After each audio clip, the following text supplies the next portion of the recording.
Hey, Liam Ward here at LearnTheHarmonica.com. Today we are looking at an introduction to first position blues harmonica. So to understand about first position, we first need to know about second position, because most blues harmonica is not played in the key of the harmonica that you are playing.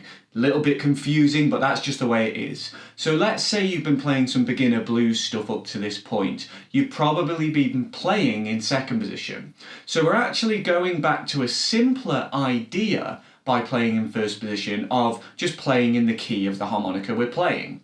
So I'm using an A diatonic harmonica for good reason. I'll talk about that in a minute, but we'll be playing in A, whereas you're not doing that with second position. Before I go on, by the way, if you want to support my channel and you enjoy my videos, then please click like and subscribe to the channel. If you click the little bell, then you'll be notified every time I put up a free lesson every single week.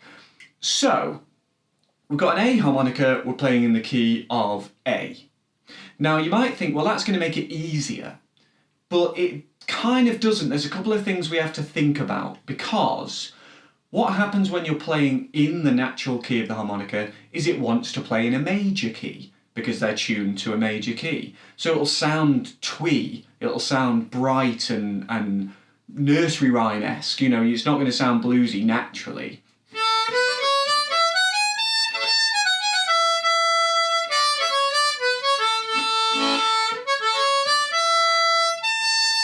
You know, it's just not bluesy. So, there's a couple of things we can do to make it sound bluesy, and I'm going to give you a practice exercise as well. So the first thing you'll notice if you listen to any first position blues stuff is it tends to be split into two. So you tend to have stuff played holes 1 to 4, and then stuff played holes 7 to 10. You don't hear a lot between holes 4 and 7. And that doesn't mean you should never play there, by any means, but as an introduction, you should practice holes 1 to 4 and holes 7 to 10. And I've got a specific practice exercise for practicing those holes. So if we start with holes 1 to 4, we're going to play this exercise.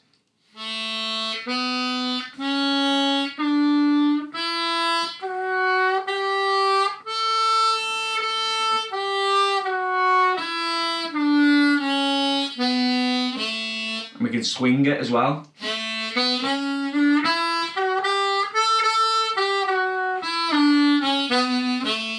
Like that.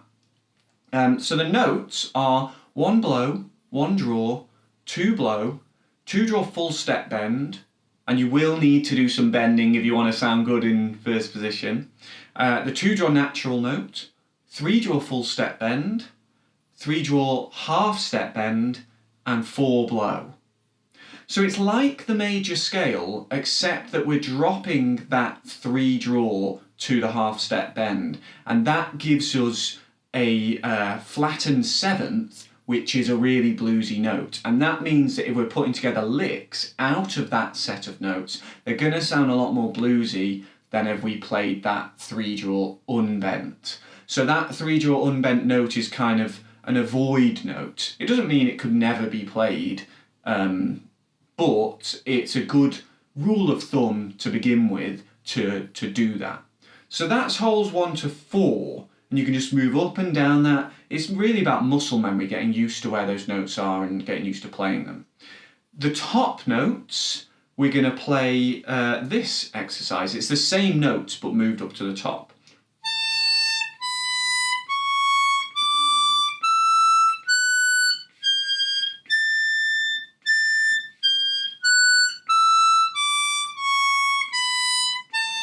And if I swing that,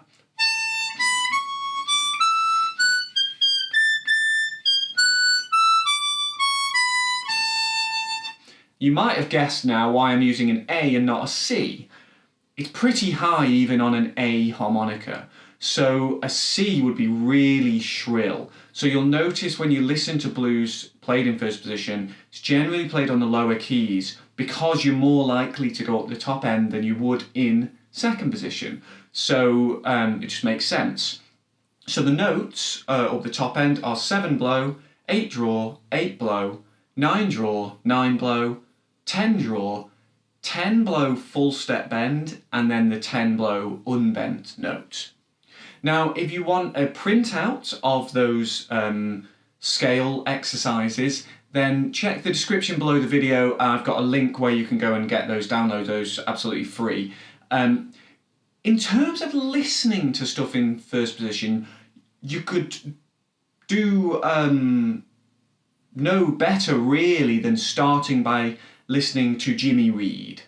Jimmy Reed played some kind of basic but really soulful stuff in first position, and you'll hear a lot of that, especially the top end stuff from him, a lot of it on an A harmonica. So great way to start. I'll put some suggested listening in the description as well. And I have created a premium lesson on one of Jimmy Reed's biggest hits, Bright Lights Big City. Got a gorgeous solo, short and sweet, but using that top end of the harmonica. So I'll put a description, or a link rather, in the description beneath the video in case you want to go and buy that lesson as well. I'd appreciate it if you did, and I'm sure you'd enjoy it. So you've got your scale exercises, and you're trying to get used to this idea of using blow notes mainly, because you'll probably be used to doing draw notes. So you'll find that the things that fit are more on the blow notes. And if you can play split octaves, not atoms, then they really help as well. So if you start trying to build licks out of those practice exercises, it can help to play octaves. So let's say I use those lower notes, something like that. Then if I play an octave at the end, it just really fattens that out. Or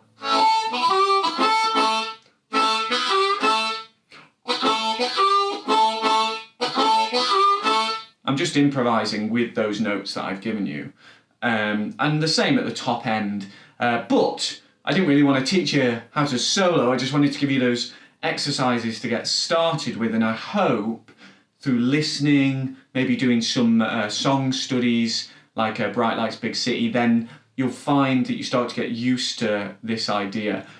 There's way more to it than that, and I could go on for ages, but little something to be getting started with. So let me know in the comments what you listen to in terms of first position, and let me know how you're getting on with those practice exercises. Remember to check out the premium lesson, and if you're enjoying my channel, then please click like on this video and subscribe. If you click the bell, that means you'll know every time I put up a free lesson, which at the moment I'm putting up 2 lessons a week, so loads of stuff going out. Until I see you again, good luck with your practice, and I'll see you soon. Cheers.